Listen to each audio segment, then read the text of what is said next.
Retro Station, a shadowy flight into the world of a man who does not exist. Well, he may as well not exist. Dude has like 251 followers.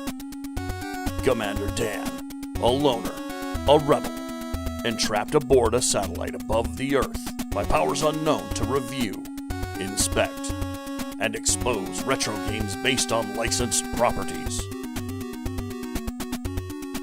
He has taken up this mission to prove that one man, alone, with video games as his only companion, can make a difference. He's probably correct as much as he can be on that one. Let's find out on Retro Station 1989.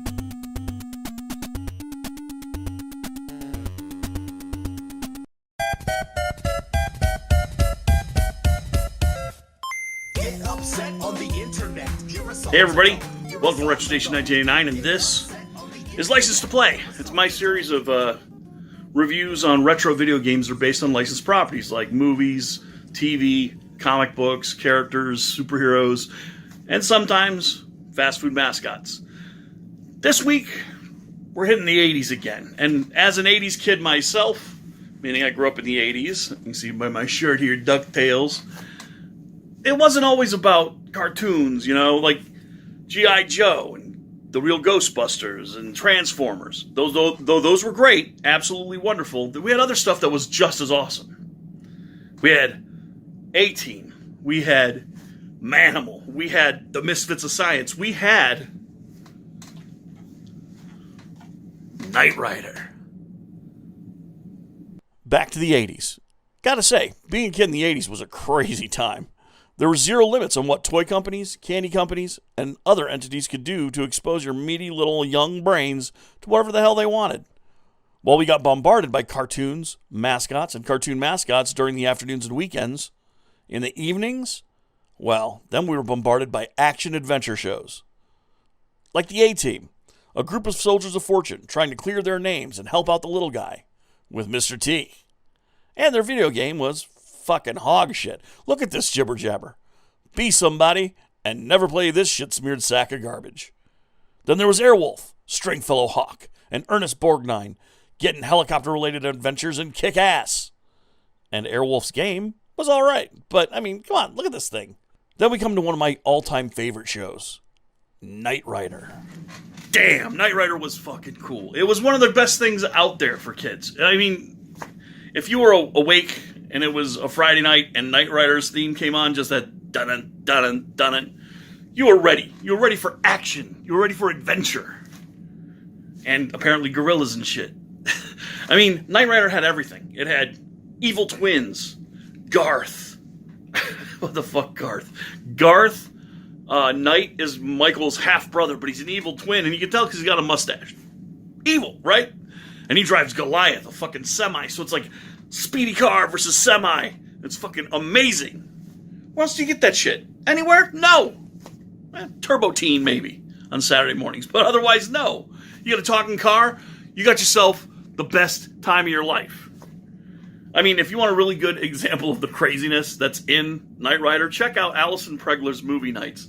She does this series of episodes called Manic Episodes, and it's got the Halloween Psycho Knight Rider episode, and by Psycho I mean it has the Psycho house, it has the fucking stunt man who was the stunt man for fucking Norman Bates, and a gorilla. I mean, what? Listen, the second you're done with this video, check that video out. God damn, you know, in the 80s, it was a crazy time because there were no limits on the bullshit they would show you on TV. They would put anything together.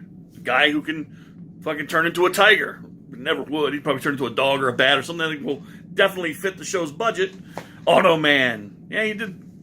He created a Lamborghini sometimes. Sometimes created a helicopter. But that's very expensive. So most of the time, he's creating a suit and dancing around and singing. You know, it's just, that's how the 80s were. I mean, well, here, watch this part. Knight Rider. a Universal Television series created by famous/infamous television auteur Glenn A. Larson in 1982. The story of the show revolves around Michael Long, a police lieutenant, investigating some kind of corporate fraud in the 80s. The guy's a real tall, gawky dude with the voice of David Hasselhoff. Under his expert investigation, he ends up following a criminal and getting shot in the face. In the face! In the face! Yeah, so he's then found by Knight Industries and its reclusive inventor-founder, Wilton Knight, and they give his dumbass a new face. And they created KIT, the Knight Industries 2000, for when direct action might provide the only feasible solution. That's what Devin said. I agree with it, even though the vehicle itself has no fucking weapons. It was a Pontiac Trans Am, and in the 80s, it was that or a Lamborghini, if you wanted a badass car. And at this point, well, we need to address the faux ivory elephant in the room. And this needs to be said about the creator of Knight Rider, Glenn A. Larson. This man was the king of, you don't need Star Wars, I can make you Star Wars at home, style television. Check this out. Battlestar Galactica. You like Star Wars? I got Star Wars. What about Automan? You like Tron? I got Tron. And what about Any Which Way But Loose? You like Any Which Way But Loose? I got that too. And a goddamn monkey. But Knight Rider? Damn, that was one of the times Glenn A. Larson threw enough at the wall and it splatted out something kick-ass. Check out the intro just for a second. Did you see that shit? Then we get the show where Michael and KIT go up against corporate stooges and corporate bosses and stop their escapes. They fight evil semi-trucks and evil twins. Then there's this bastard, Carr. K-A-R-R, voiced by Frank Welker, Megatron, and horrifyingly dangerous. He's Evil KIT, for fuck's sake. And of course, because this is 80s adventure television, a gorilla. So Knight Rider, a shadowy flight into the world of a man who does not exist, who tries to prove again and again that one man can make a difference. And it was fucking awesome. So here it is. The coolest thing in the 80s you could possibly have was a Trans Am. I mean, fucking Michael Knight, Trans Am. Burt Reynolds, Trans Am. Fucking Bullitt drove a Trans Am in another movie called The Hunter or some shit like that. Anyway, fucking Trans Ams were the shit. Oh, or a DeLorean after 1985. After 1985, Trans Am, Lamborghini, DeLorean. God damn, I want a DeLorean. But here it is. I never got that Trans Am. I'm an old man now, sitting aboard a goddamn satellite for the rest of my days, I guess. But I never got a Trans Am. Never, not once. But I did try to have the Retro Stations fabricators create a Trans Am for me. I gave them all the speculations that I wanted. Said, create me KIT. I want KIT. Give it to me.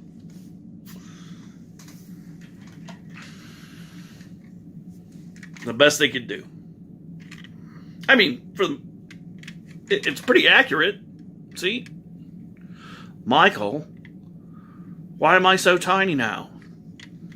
I mean, even down to the capped off hubcaps. I mean, the license plate says Knight Rider, not Knight on it, but it is a KIT.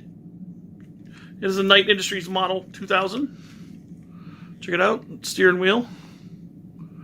Matches the show pretty well.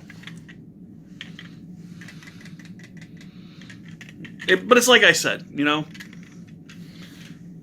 you don't need Knight Rider. All right, I'll make you Knight Rider, okay? You want Knight Rider? I'll make it for you on the NES. Check it out. Knight Rider was created for the NES in 1989 by Pac-In Video and was developed as a racing game for the NES. Now, Pac-In Video designed the game, but it was produced by Acclaim, which used to be LJN. That's why there's a little rainbow in the Acclaim logo, in case you didn't realize that. But yeah, so Acclaim created this game, and it was developed as a racing game. And the story is very simple. Terrorists have taken control of a military base, and only a cool dude in his cool-ass Trans Am with a sassy attitude can stop them. Or another branch of the military, or the National Guard, or fuck, really, anyone with a weapon and knowledge of how to use it can probably stop these assholes in cars and helicopter. But here we are. Anyway, the game is getting from point A to point Z. And that's not just a hyperbolic description. We're talking from San Francisco to L.A., normally a 5-hour drive up the California coast. Instead goes from San Francisco all around the United States into Toronto and then back again to defeat terrorists driving all over our highways and causing a ruckus. Well, fuck that. Knight Rider's there to shoot them down with guns, which the show was basically about a nonviolent response to like corporate greed and shit. It wasn't really about war. But the game has everything else from the show. It's got Bonnie, Trevor, Michael, and Kit. And, well, that's about it. You can drive, turbo jump, and shoot a newly installed set of machine guns at your enemies, which are represented by, well, car, as you see here, and helicopter. And that's it. There are also blue cars that you can't shoot. They're civilians, and if you shoot them, you lose gas and time. Which, yes, you also have gas in this game. You know, anyway, trust me when I say it's a simple game to play, but man, it's such a cool game. Though it is a very long game. The game takes about 5 hours to beat, which is a ton of fucking time. With such simplistic gameplay, the one thing that still makes me chuckle is that the helicopter enemy fires what look like soccer balls at you. Well, you have to turbo jump in the air and shoot back with guns that they never had in the show. And it's not like the show really at all. You never get out as Michael Knight, and the car is, you know, what it is. But it's Kit. I mean, check out the dashboard. It's got everything that the show had. And, you know, I got to say that you're probably going to be disappointed in my ruling on this one. But I got to tell you, when you turbo jump and shoot, it's awesome to me. I don't know what to tell you. But it does leave that one vital question, doesn't it? So, Knight Rider on the NES. Does it have a license to play? Yeah, barely. Just barely. I mean, the thing takes 5 hours to beat. I mean, the gameplay isn't so hard, and if you can find it, the price isn't so bad. I'm thinking it's like $15-20. Again, I'm not trying to focus on games that are cheap, but, you know, hey, it's not so bad. I would say that if you're going to play it, be ready for some of the problems you get with that third-person kind of racing, since you're first-person racing, rather, because you're in the car, you know? You're not like it's not like Rad Racer, it's like you're behind the wheel, which is good, I guess, but again, the fuck is the point of a racing game with a car that can fucking drive itself? And that's not even a fucking option in the game. So, yes, it does keep its license to play, but just barely. That being said, we'll be back again next Monday night, afternoon maybe, with another license to play. I have been your humble host, Commander Dan, and remember, if you want to see more of this, please subscribe, let your friends know about it with the share button. Give it a thumbs up if you liked it. I'd appreciate that. And if you didn't, go fuck yourself. No, I'm kidding. You can put a thumbs down, but please leave a comment. Tell me what I could do to change, or what other games you might like to see. If I have it, I'll try it out. If I don't, I'll try it out even faster. But I will want to get a physical copy of it, so that may take some time. Thanks again, everybody, for swinging by. I love all of my new Space Pirates, and again, if you want your badge, you just gotta ask. Drop a comment down below. I'll send you the link, and you can have your very own badge as being part of a Space Pirate. Big shout-outs to Stuttering Stick and my boy Michael. We'll be streaming this week a new game, so that'll be fun. Starting an actual stream, not just the Hitman stuff that I've been playing, so I will be playing that later, but more on and off than actually a stream. And I don't know if I'm going to finish the Cyberpunk game until they fixed it, so we're jumping on to a new game tomorrow. So please, swing by. Come hang out. And if you want to check out my Patreon is Dan Hauser over at Patreon, but it's just for art. So if you're interested in the artwork that I do for role-playing games and such, give it a shot. And more than anything else, well, that I've said here tonight or in any other capacity, remember to stay retro. Peace! Get upset on the internet. You're assault adult. Get upset.